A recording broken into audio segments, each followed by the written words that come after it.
Bueno, ya en el pasado era de esos tipos que hacían tomamientos individuos a las mujeres, en las chicas, en los carros, pero ya dejé de hacer esas cosas. Eran estos tipos de que hacían tocamiento en las mujeres, las chicas, yung ginigit din sa liig yung nanay tsaka dalawang anak. Buti yung isang anak nakaligtas kasi pumasok sa school. Hala, kawawa naman. Bakit? Anong nangyari? Hi Mohammed, ¿cómo estás? Hala, bakit ganun? ¿Qué pasa eso? Mardin, del pasado, entiendo bien. Lo, grabe naman yan. Ang liig, adik ang asawa ng lalaki. Hala, Diyos mio, por Dios. Ibig sabihin, Kalibre Vlog, yung gumawa niyan, yung asawa niya. Ay, Diyos mio. Yan na nga ang nangyayari eh. Galit na galit yan si Tatay Digong yan, sigurado ako.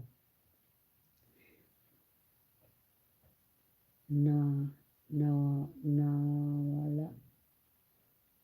Nasa katinoante kasi gumagamit asawa mismo siya. Ay, Diyos mio. Nakatakot naman. Ay, madre mia. Y Mardin, yo no entiendo bien de estas cosas, pero bueno, quiero que entender bien. Me voy a midar dito din sa aming ginilitan yung sa baba. Nahimatay, di kinaya, nagpatuli pala.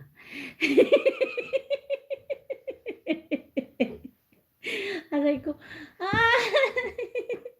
kitonto iris. Ay, madre mía, por Dios.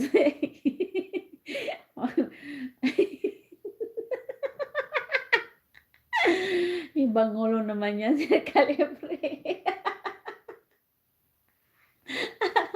Ay, Diyos ko, tawa na naman ako. Tapos malate na naman ako nito. Di pa ako nakapagligpit. Ay, ayaw ko sa'yo. Kahit sa ibang lugar, meron yung batang lalaki pa lang na pinugutan ng ulo. Halag noo ko. Maedad na naman, nasa 60 na yung edad. Di kinaya, kaya hinimatay. Matigas na siguro.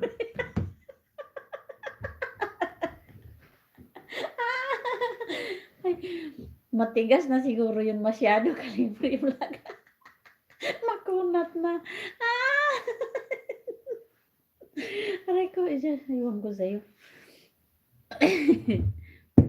Ay, iwan. Hi, Misiadis. Ay, Diyos ko, Lord. Buang.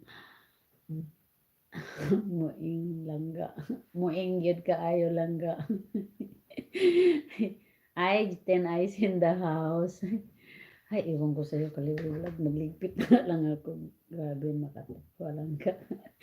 Ay, seryoso kasi ako langga. Kasi di ba na ano nga ako, sabi ko, galit pa ako. Tapos, ang ending pala, buang talaga. Binabad naman daw kaso di kinayas.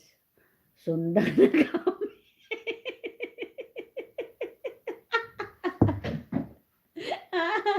Ay, Diyos ko Lord. Nawala tuloy yung lamig ko. Aray ko. Sundang yung ano naman yung sundang na yun, yung gibang-gibang. O sa gibangon. O sa pa na, ay. Hi, 12 eyes. Ewan ko sa'yo. Gustavo, hola. Hi, 12 eyes.